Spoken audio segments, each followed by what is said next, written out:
Nancy had wanted to come, but today is a big COVID day. Tests or shops being administered, and so here's someone else coming in. So that's the reason Nancy is not coming on. So we have to make sure everyone gets their vaccines. So don't want to stand in the way of any vaccines right now. But welcome everyone. We had two great books for Women's History Month. And I love the way that they were written. The first one, she came to slay. And do you know, did it ever say how she got that title? Yeah, somewhere it did. Okay, well, it's from a song from Beyonce. I don't recall seeing that. And it's a song, and so she got that title from, she was listening to Beyonce's, I don't know, one of her albums, and she used that term, she came to slay, about women and their rights. And so that's the first book that we'll be talking about, The Life and Times of Harriet Tubman. And then Notorious RBG, and by Irin, Carmon, and Shana Nisnik. I don't know. Both people both authors. I've seen her work in other places. This Irin Carmon, I've seen her articles on the internet when they feature her a lot. And she's from Harvard, and she's has quite a history of writing. Her and one of her reporter friends are the ones that exposed Charlie Rose and wrote that whole thing.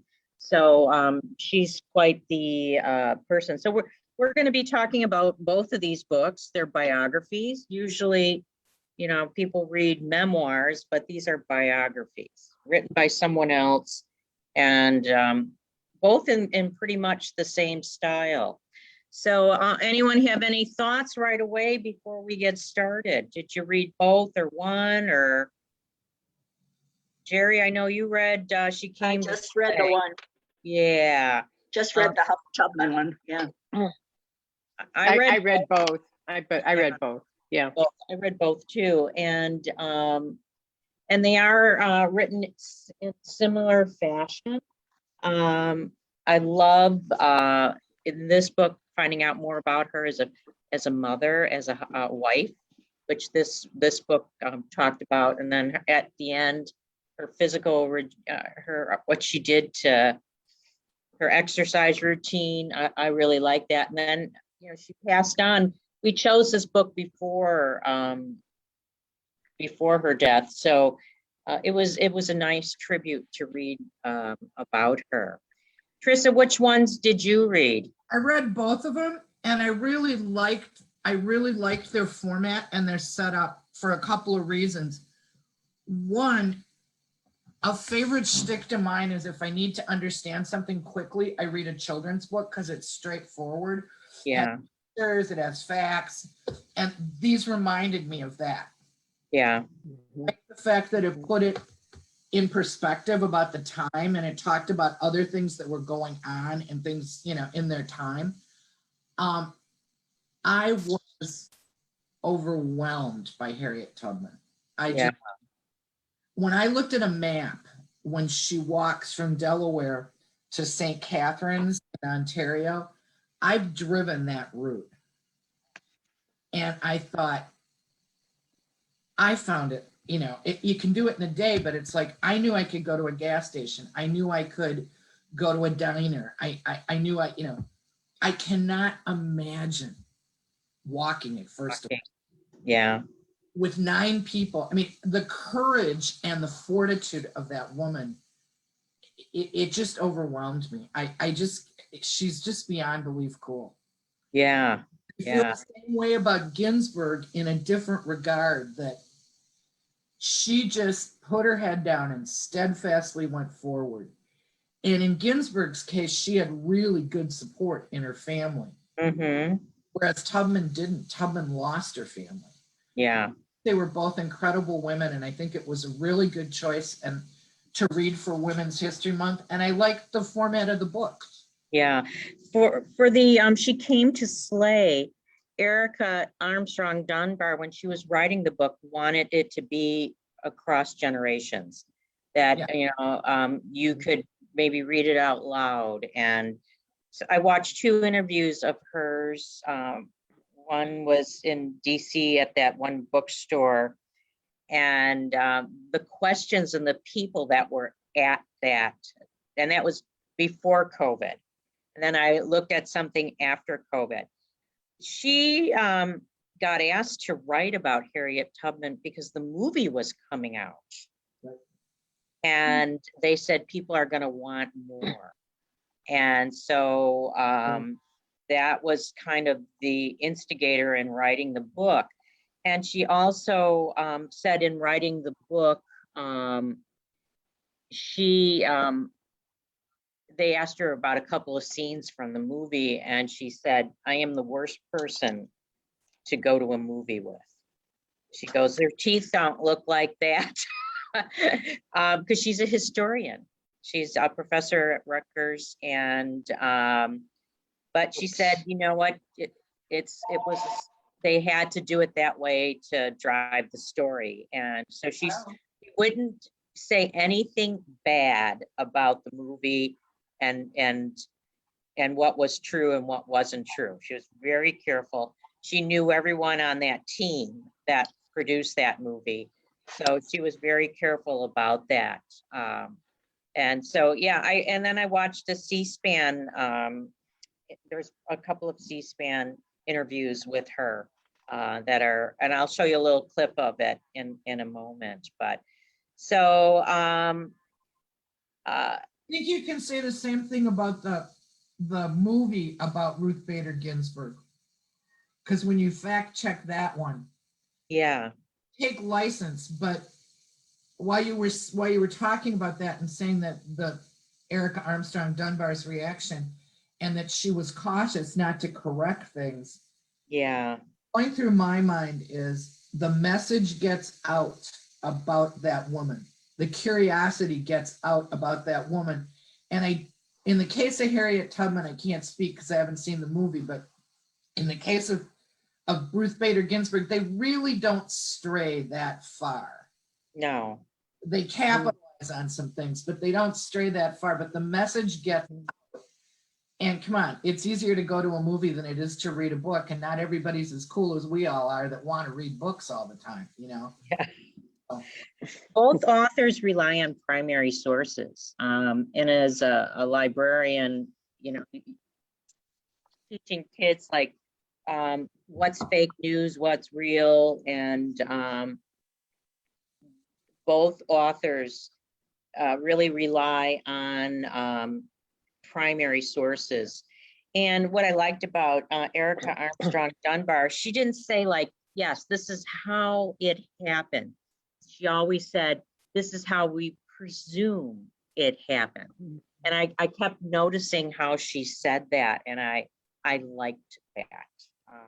So it was, yeah. So both books, I think the pictures are fantastic, and in both books, and the timelines and everything are really helpful. And they're not long books. I mean, when you, it's, I don't know, history, you just don't want to spend, I mean, yeah, but this is good. It kept your attention. It was short and sweet, and you learned a lot about her. It's the children's book approach. What? Yeah, yeah. It's the children's book approach. Yeah. Right. Very concise. Yeah, yeah. One thing I didn't know about her was getting hit in the head with a 2-pound weight. Oh, yeah. Yeah. Unreal. Well, The things, like- all the physical problems that she had that she came without any help. Just, Yeah. people just, they didn't do anything for her. And yet Mhm. she survived. It's amazing. She really had a strong constitution. Yeah. It was meant to be. Yeah. I was surprised at how religious she was too. You would think Oh, yeah. that Harriet would be really all this bad stuff is happening to her and her people, but she was very religious. Someone at that one discussion that I listened to was he must have been a scholar because he took the Bible and compared it to the book, like different things in her life were very similar to events in the Bible. And she said, yeah, I was staying away from that spiritual. I'm a historian and I'm not going to tie that in. I'm just going to bring up the history. And she also, in the interview, she respected Frederick Douglass, but she said that he was really into himself. And this guy got really, he's like, I don't think that's true. And but he was a good poster child for his people. And there are a lot of photos of him out there. And he was a speaker. And she was not. She was not probably. She was a doer, not a speaker. Yeah. She was a doer. She just kept doing things. And she had a very strong faith. And Yeah, that's what she was a kept her going, servant of her right. people. That's she wasn't Like looking, a Mother Teresa almost, before Yeah. Mother Teresa. Yeah. Did any of you have the opportunity to see the PBS program that Louis Gates did last month about the Black church? No, Okay, well, it's one of the things that it's core to, he talked about how it was one way, how slaves had belief in God and they could adapt it, and they could incorporate old African traditions that they had, and they could be themselves but it was okay with the white people if they were in a church. And this would become a way that they could have somewhat autonomy. oh yes, yeah. And how they could, and it became very important. And when it comes to organizing things during the civil rights movement, it's the church, and it's also women Mhm. do it, because women were the core of the church. And it's yet another example where women really are the people that do the work, but the boys take the credit. And she said that Erica Armstrong Dunbar said that quite often. And that's the case of comparing Frederick Douglass and Harriet Tubman, I think that's very applicable. Mhm. They both were very necessary. Harriet did the work, but Douglass took the credit, Mhm. and well, I mean, it's, as far as I'm concerned, it's a moot point. It's still going on. Women Yeah. work and men take the credit. Yeah. I'm so glad I read it because I learned so much. And you read, I've read a lot of books about the Underground Railroad, and but all fiction. The Kitchen House and the Underground Railroad by Colton. Yeah. And Yeah. they stay with you, but Yeah. I really like getting the facts, and it was good. It was good. So think of the people that were the people that housed him and helped him. yeah. Think of how they communicated with each other. I mean, we think nothing of sending an email. Mm-hmm. And they were talking about that on public radio this morning, that how that's only been around since like the late 90s. And it was supposed to be a tool but in an office to do things quickly to stop those, those huge envelopes that used to go around. Yeah. And now it's just a mainstay. And I mean, things that we totally take for granted. I mean, she had no idea if 5 miles down the road, that house would still take them. Mm-hmm. Wasn't like she could call and say, well, we'll be there in 20 minutes. Yeah. And then she always wanted to pay them. She paid them in her underwear, which I she And just also, any the brutality and the cruelty of splitting up families, oh yeah. that has Oh, yeah. always gnawed at me. And this book, the facts about how her family gets broken up and split up. And her first husband is not a good guy. No. It's interesting because that's the name she keeps. Yeah. Right. So, and it was, I really appreciate the choice. I thank you for it. It was really a good choice. So she was married. He was a free man, and when she went back to get him, he scorned her, and she was going to like, I'm going to, go after those two and let him know.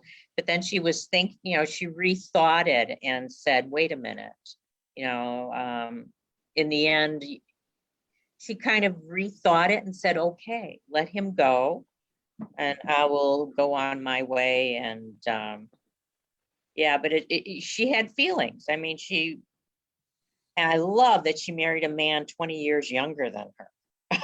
That was cool. Well, and also, I mean, the whole concept of her husband was a free man, but their children weren't free because she wasn't. She wasn't, yeah. And it's like, let's just pick and choose how we can keep slaves, I mean, and I don't know. The whole concept of that just so gnaws at me. Yeah. In a way, this may sound really cavalier, but I'm really grateful that I live in the time I live in, because I'm not sure I would have been brave enough. You know that question you always ask yourself, would you have saved Anne Frank? Would you have stood up to slavery? I don't know, Yeah. Yeah. Yeah. Our history is really, Well, that's the point that struck me is, how much I didn't know about this woman. I mean, I knew her as a snapshot of a historical figure, but I really didn't know what she lived through. And the timeline was very helpful, as well as weaving in other factors in the beginning of the Civil War. I mean, that was just, it clarified a lot of things that were never really clear to me before. So I the appreciated that. The Lincoln thing. Right. I was not, and that was sanitized in our history books. Yeah, he was going to send them back to Africa. Right, I know. I never heard that. Oh, really? Reading this I never read that. Like, yeah. I know this book was like, was like you were with there. I felt like I was with her walking in these places and doing these things. It just got you so involved in the story. Yeah, it was very well done. And I never knew that much about her either, just what you hear, Yeah. I didn't know there was a movie either coming up. But well, it came out last year, right before we showed it at the library, right before last February. It's just called Harriet, isn't it? Yeah, it's just called Harriet. We have it at the library. I think you'd enjoy it. Yeah. Okay. So, I haven't been to a movie in a year, like any of us. Yeah.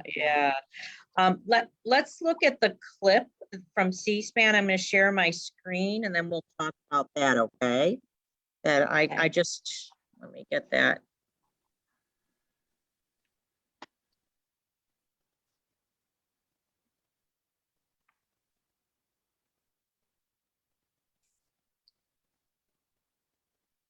Department is taking steps to resume efforts to put Harriet Tubman on the front of the new $20 notes. It's important that our notes, our money, people don't know what a note is, reflect the history and diversity of our country, and Harriet Tubman's image gracing the new $20 note would certainly reflect that. So we're exploring ways to speed up that effort. Dr. Erica Armstrong Dunbar, it seems that Harriet Tubman's likeness will soon be on the U.S. $20 bill. She's a household name for most Americans for her work, prolific work on the Underground Railroad. What are the top line other things that Harriet Tubman should be noted for? Yeah, I think she lived such a long life, and she did so many things during that long life. I think oftentimes we only know maybe 10 to 15 years of her life, and that, of course, is centers on the Underground Railroad and her amazing courage, bravery, resistance that we see in those spaces. But, I push people to think about Harriet Tubman Davis as a complete person, as someone who was a child, as someone who was eventually married twice, someone who was a mother by choice, someone who went on to fight for suffrage, for women's suffrage, someone who was committed to making certain that the elderly, Okay, I'm in gonna, particular those who had been enslaved, had some. all right. Okay, were you able to hear that? Yes. Yeah. Okay. And So thanks let's talk. for sharing that, because I really think that her comments about she wanted her to be looked at as all those aspects, it intrigues me about Dunbar.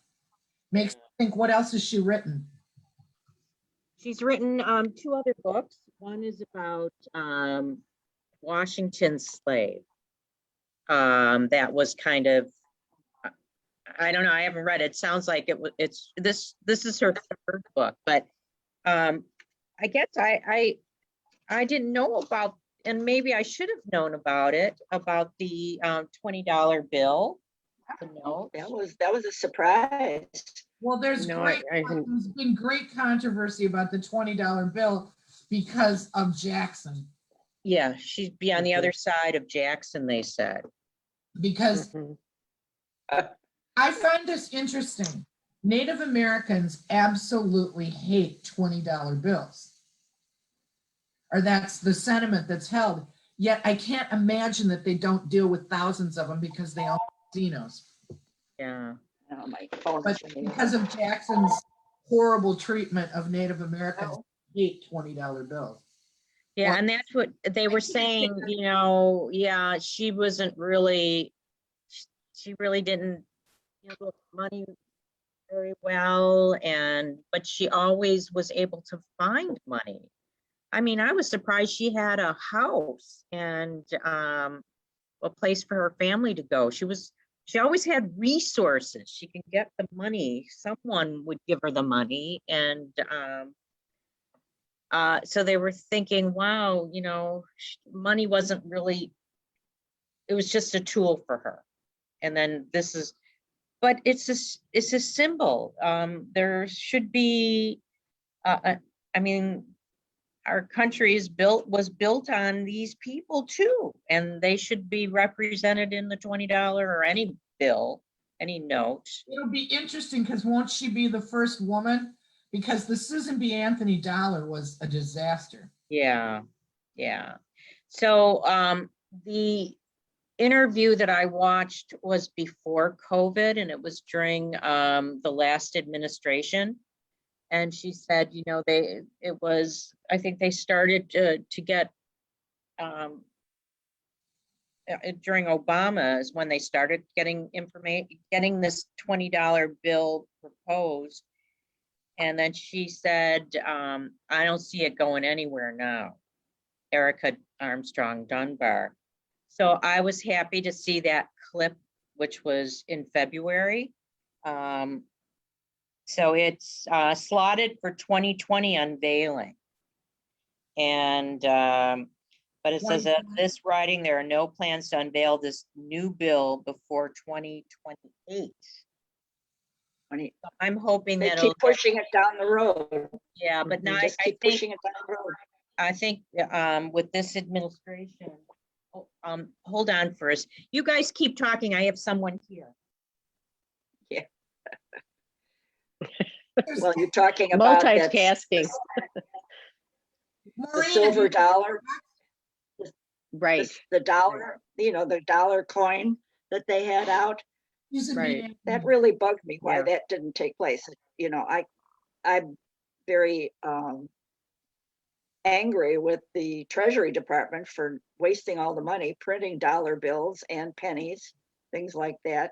And so if the public doesn't like it, just do it anyway. We don't like a lot of things, but they do it to us. So people would get used to it. I don't understand what all the furor was about the coin and all and the pennies. It's I agree ridiculous. with you, but I don't understand why it wasn't more steady and it wasn't like we're going to do this. But I think it had, at least in my opinion, it had to do with the fact that it was a woman. And not only was it a woman, and that was change, because men had always been on bills, but it was a coin. Ingrained in everyone's head it was a paper dollar. And it never took off. And I carried them around and gave them to people and tried to use them. And people would look at me and go, "Are you trying to give me fake money?" You know, and so I don't know. Well, Europe has dollar coins. I mean, what's the big fuss? I still don't get it, but I don't get a lot of things. The boys are in charge, Jerry. Right. I'm sorry to be so. You're right. It would have been passed if I was in charge. I really think that has a lot to do with it. And, you know, it's only been 100 years since we've had the right to vote.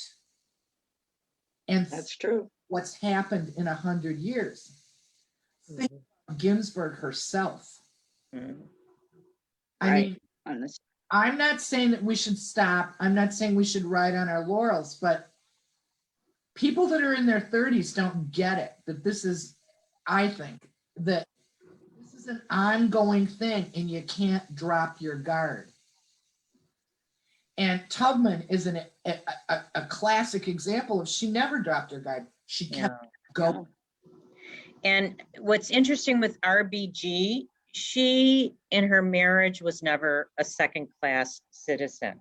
She was always a partner to her husband. He was really lucky in Morty. With Harriet, the men would always be like when she escaped with her brothers, they ended up going back. And then she said, I'm done with them. I'm going to just do this by myself. But she was always, when she dealt with men and she was part of, in the beginning with her husband, he made fun of her visions. She wasn't brought up by men, didn't raise her up. Where RBG, her husband, really raised her up and let her do, he did the cooking, you know? I'd like to get. But he liked to do the cooking. Yeah. Was the word he let her do. And he liked chemistry. Cooking is chemistry. They both were people that realized the value in each other. And I mean, look at her relationship with Scalia. Yeah. Well, Scalia was not my cup of tea. Yeah.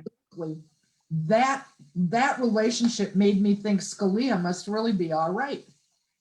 Mm-hmm. That he's got some fiber behind him that we don't know about.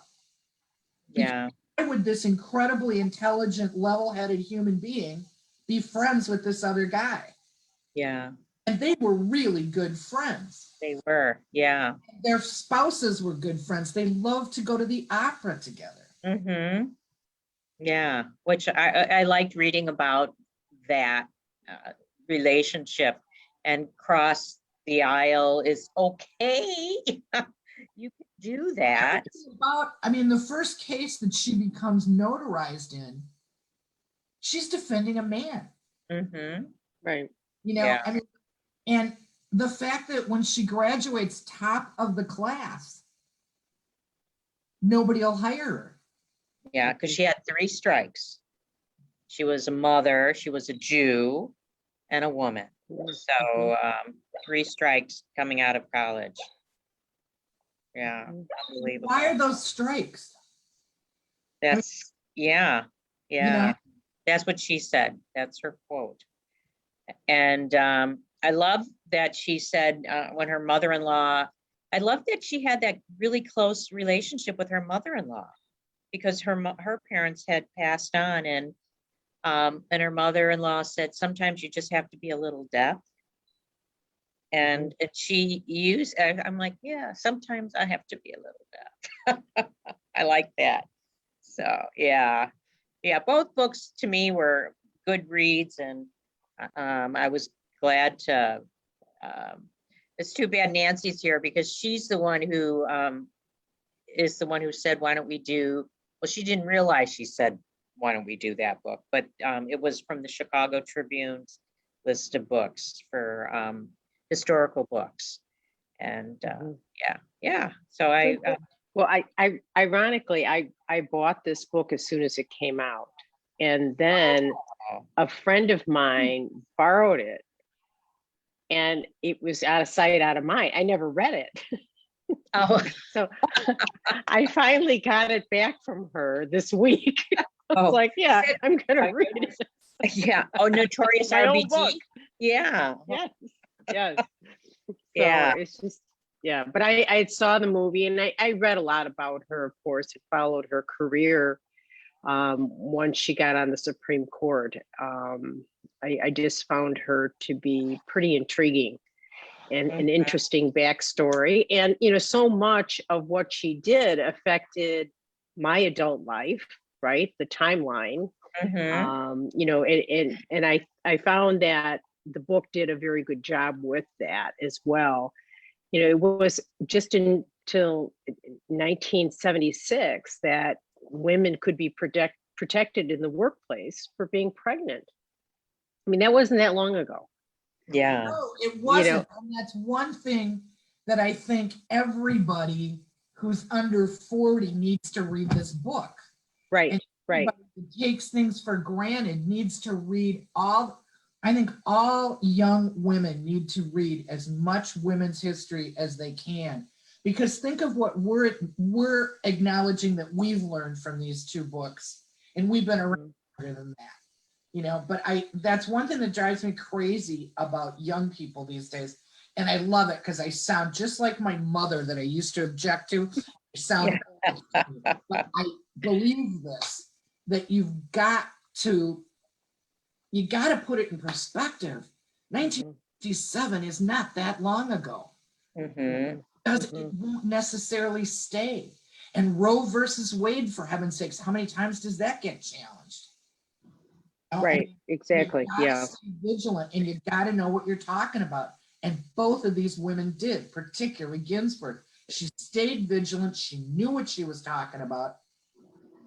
Yeah. Right. And what's I read another book, The Roberts Court, years ago. I don't know if anyone has read that, about Justice Roberts. What was eye-opening to me, and that's nonfiction, of course, was how strategic cases brought to the Supreme Court are. It's all funneled by different groups with different political interests, and the ripple effect and how it impacts our lives is pretty startling. And the fact that you have some real right-wing or even left-wing groups that funnel these cases through is, I found disheartening because there's a political agenda behind their whole structure that I was pretty naive to. I mean, I knew that their decisions had an impact, but I didn't realize that the cases that they heard, came from political extremes. And that was eye-opening for me. So it's an interesting book. I'm sure you have it in your library. I do have that book. Yeah, it's an interesting read. It's I found it kind of sad actually, but you know, an important read is my point. Yeah, I have both of these books make you want to look into other books, or like Harriet Tubman makes you want to see that movie. You know, it's just, it leads you on to spurs you on to more topics on those subjects. But yeah, both books. Isn't that really wonderful? That Yeah. you know, read one book and it leads you to another, and Mhm. and you know, now Maureen shared with us the Roberts Court, and I really want to know that, you know, and it's just, books are just such a good thing, and book clubs are even better. Yeah, yeah. They really are. I think that's why I belong to 4. Well, and I think, you know, children's books, like I remember as a children's librarian getting all these books, you know, when the Sandra Day O'Connor biography would come out, I got that. So I think our children are aware of, you know, because of how things have changed in the publishing business. And I just, what's available to kids. And what was interesting is, for Notorious RBG, I was in my car, I was going to listen to it, and I did the young person's version first. I went, oh, darn. And so, I mean, there's so much out there that's getting to our kids that we didn't have available to us. I think about my high school library. Maureen, you could think about it too. It was a sad state. Well, and it was very sanitized. I mean, if you really wanted information, you went to the public library, right? Yeah. And I didn't do that very often in those days. I don't know. Do you remember books when we were a kid that had orange covers with silhouettes cut out, and they were biographies of people? No. In first, second, and third grade, I went to a Catholic school in Menasha, Wisconsin, and purposely misbehaved. Imagine that. I don't think it has any problem with that concept.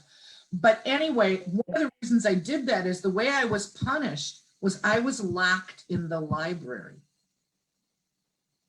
And I read all orange silhouette books. So I got them in the end. It turned you into a reader. Well, that and a children's librarian named Daisy Brill is what did it. Mm-hmm. Because she was just incredible.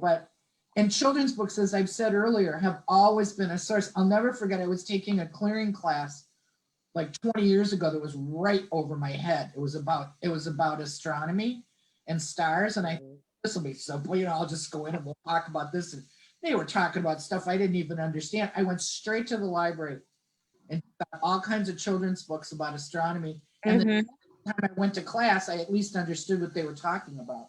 Yeah. Well, both books had very strong authors who have good history behind them. And I think you'll see a lot of Carmon's articles online through New Yorker or whatever publication. She's all over the place. And I think Erica, I'm going to make sure I order the Washington book. I don't have it. I know I don't have it, for the Erica Armstrong Dunbar, which brings us to when I went to library school, it was very important that when you were looking at buying a book, you look at if they're writing on their topic, are they writing on a topic that is like the Black experience, she came to slay. You know, would it be different if this was a white author? I think she uses primary sources and it would be okay. But if it was a fiction book and she's doing the Black experience, you'd stay away from that book. You know, you're taught that in library school. So when Oprah said that American Dirt would be her book by Janine Cummins, she's now speaking on the Hispanic, and that really, we really discussed thoroughly the Black experience. Make sure but really not this Hispanic. So that's what all this hubbub is about, this American Dirt, that the author isn't coming as a Latin person. Yeah, maybe she has a distant relative. And should we be reading that book? Should that book have that much importance because of who the author is? So that's what our next book is, the American Dirt. Fiction, isn't it? It's fiction, isn't it? It's fiction. It's fiction, but and if Oprah hadn't have picked it, nobody'd even know it exists. And that's what you're going to hear now. Yeah, and if you go to Goodread, oh my gosh, I said, oh my God, why did we pick this book again? And then I thought back about all that we were taught and how you select if you're selecting a book. So, but she has now highlighted something that is in the news right now. And I think it's going to, I don't know if anyone's read it yet. Maureen, have you read it yet? Yes, I have. I read it for my other book club. Okay.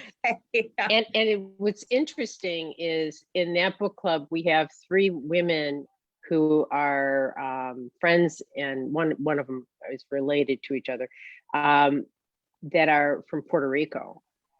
And they have very strong opinion because they live in the Hispanic culture. Mm-hmm. And they have very strong opinions about American Dirt. So I'll save some.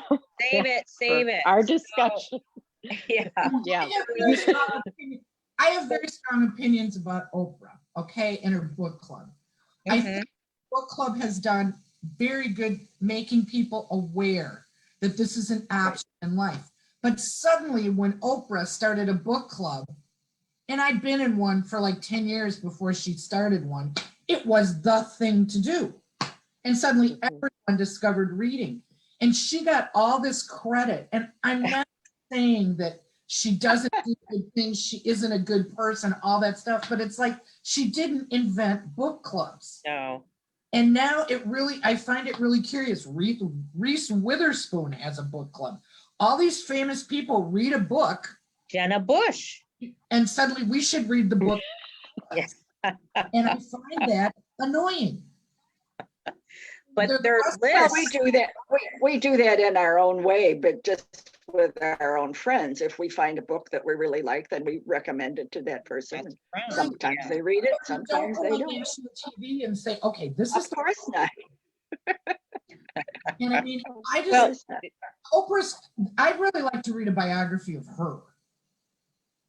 that would be interesting. There is one. She's had a pretty amazing life too, Yeah. what I know. Yeah. But it's like she's the be all and end all of everything, you know?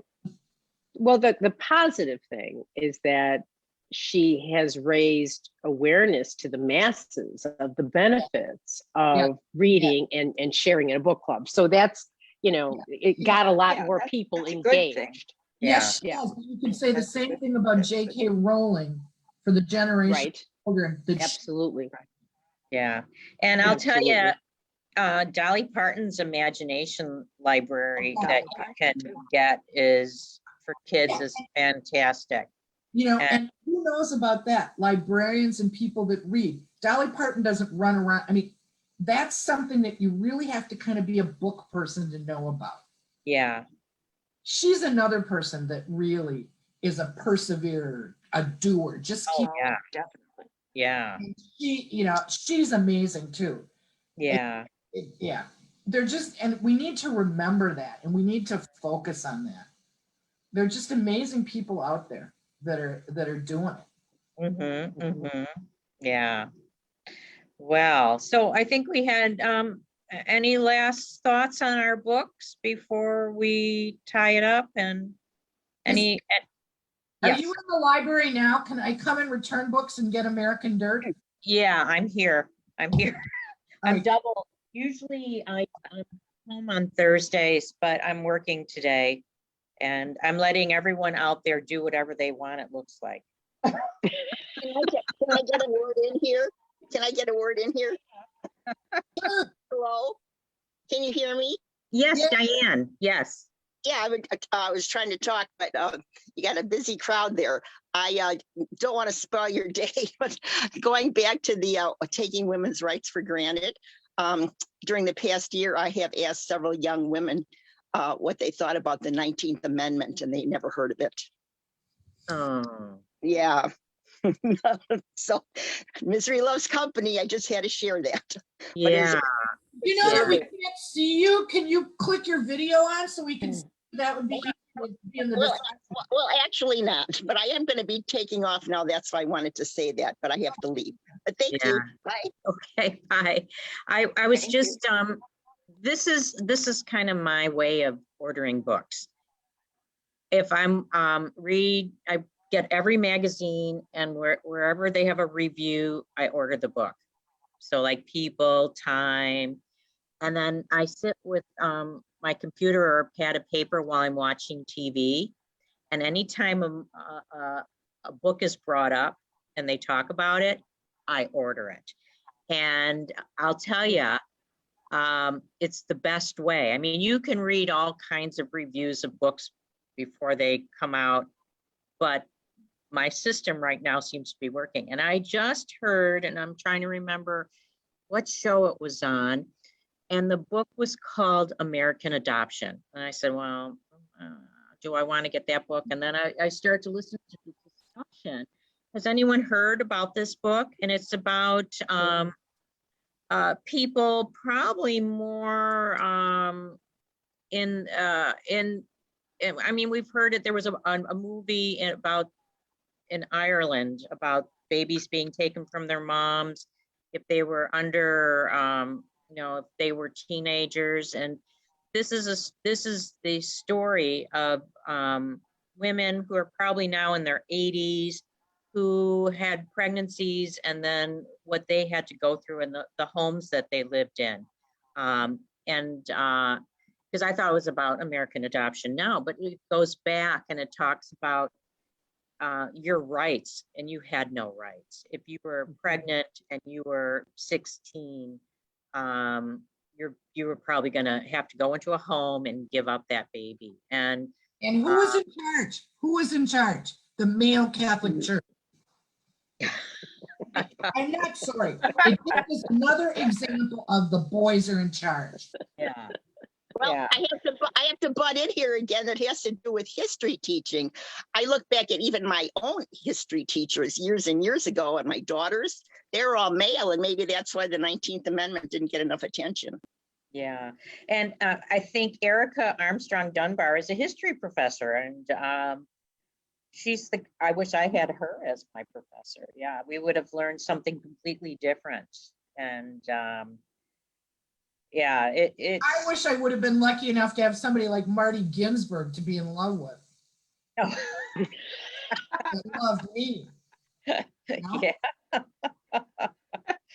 I mean, to have a partnership, that was a partnership. I mean, they were partners. But don't you think it's interesting that the first woman that was appointed to the Supreme Court, it is for me, I don't think anyone doubts that I'm a left-wing liberal, okay? But I think it's really incredibly significant that the first woman appointed to the Supreme Court was appointed by Ronald Reagan, and she was conservative. But Sandra Day O'Connor was far thinking. Oh my gosh, she's a fantastic woman. Yes, oh my gosh. She is a classic example of you have to have both sides for it to work. Another person that I feel that way, that you have to have both sides, that's a woman, is Condoleezza Rice. Look at her credentials on paper, and she is just amazing. Do I agree with the way she interprets things? Not very often. Yeah. Okay, so I have a Sandra Day O'Connor story. Okay. I worked when I retired for semester at Seas, and I was the children's program director, and Sandra Day O'Connor was a speaker. She was in the next room, and we were in the same muster group. And anytime she went on a tour, it was usually like we went to Machu Picchu, and she had a private tour. I always followed her around. Oh, very cool. Your claim to fame. Huh? It was fascinating. She had started a website on the Constitution and getting out the word to kids. Yep. And that was her speech that she would get. Her talk that she was giving was on the Constitution. And I mean, now she's suffering from Alzheimer's, dementia and things, but okay, so this was 8 years ago, and she was right on, maybe 9 years ago. She was really right on there, and what a speaker. And yeah, I was proud to follow her around. Oh, for sure. I'm glad you did. That's great. That's great. Okay, everyone, it was good to talk to you, and next Nice month. to see everyone. Have a Yeah, good good to see everyone, and next month will be very interesting. Take care. Bye-bye. All right, take care. Bye-bye. Bye-bye. Bye. Bye.